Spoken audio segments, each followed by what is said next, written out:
barbershop conversations. Feel free to hit the subscribe button. So I want to talk about something that's probably going to be overlooked as it relates to JROC and Jarrett Hurd. I got a bunch of videos I got to get out of me, man, before I fucking forget them. JROC. Let's start with JROC. He was the winner. JROC had to adhere to a Ramadan schedule for this camp. And for those of you motherfuckers who can't even go vegan for 2 days, vegetarian for 1 day, y'all niggas need to stand up and give that king a round of applause. The way I understand it, correct me if I'm wrong in the comment section, you can't do anything till sundown. So JROC was probably in the gym probably 10, 11, 12 o'clock at night working. To my knowledge, there's a really big Muslim population in the city of Philadelphia. They travel well. I remember that when I was around Bernard, not around, but I used to watch Bernard Hopkins on HBO. I remember a lot of Muslims supporting him because you could tell what they had. They got kufis and they have the traditional outfits on. And I thought that was sensational. We spent a lot of time, for real, we spent a lot of time covering fuckboys. We spent a lot of time covering niggas who ain't cut right. But that nigga is cut right. Grown ass man. And part two, Jarrett Hurd. That nigga could have made a lot of excuses, man. You know, he was young, fly, and flashy, man, in his hometown. I thought I won. I thought I did this. The knockdown wasn't legit. I tripped on my own foot because it looked like it, you know, but it ended up being a temple shot, you know. And that nigga stood in front of his hometown crowd, in front of millions on Fox, and said JROC was the better man.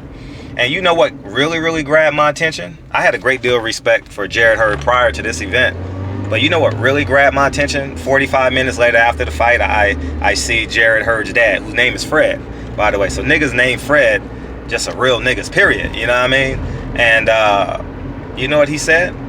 Clearly, JROC was the winner. I'm not taking nothing from him. We just gonna get back to the basics and we gonna be ready for the rematch. There are far too many stories in the sport of boxing about father-sons turmoil. We can go down the list from the Joneses to the Mosleys, and the most epic and disgusting scene, one of the most disgusting scenes I ever seen on TV was Floyd Jr. and Floyd Sr. That scene, that shit probably got 100 million views right now on YouTube. You know what I mean? And you know, and they've since rekindled and rehashed and made amends. To them, they deserve the credit. But when a father and a son speak in the same voice in adversity, in the depths of adversity, you gotta do nothing but stand up and round of applause. And I hope and pray, because my son is gonna face adversity someday, and guess what? I'm not gonna be there to save his ass. Ain't no amount of work ethic on my part, ain't no words on my part, ain't no amount of money. I can't work the amount of hours to save him. He gonna have to stand up on his square and say, I fucked up, it was my fault. I'm gonna become a better man because of this. And I hope to God that he becomes that, you know. And it's just a beautiful thing, man. I was hitting the heavy bag today, and I was trying to work on my inside work, you know what I mean? Slipping, uppercut, hook, you know what I mean? I was trying to work on some shit. I get anxious when the heavy bag is coming back my way, so I can imagine how hard it was for JROC to be calm on the inside, you know what I mean? When you're dealing with the unified, undefeated world champion, you know what I'm saying? So at the end of the day, man, those were some absolute kings, and I honor them, man. And what I said before the fight came true. I said, we got two grown-ass men going into this fight, and it will be a candidate for Fight of the Year.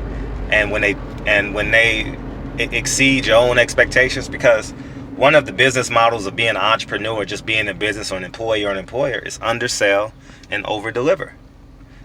They undersold and over-delivered, you know what I mean?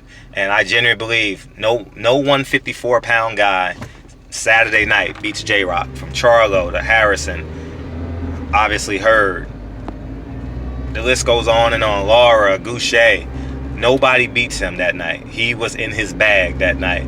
And more importantly, his character and his integrity was in his bag as well, along with Jarrett Hurd. So shout out to those kings, man. We got fight week this week. Deontay Wilder, Mortal Kombat 11 is coming to Brooklyn. And we're going to have a good time this week. And for those fans, man, don't shake Deontay Wilder's hand this week.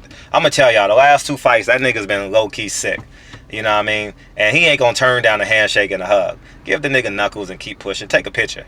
You know what I mean?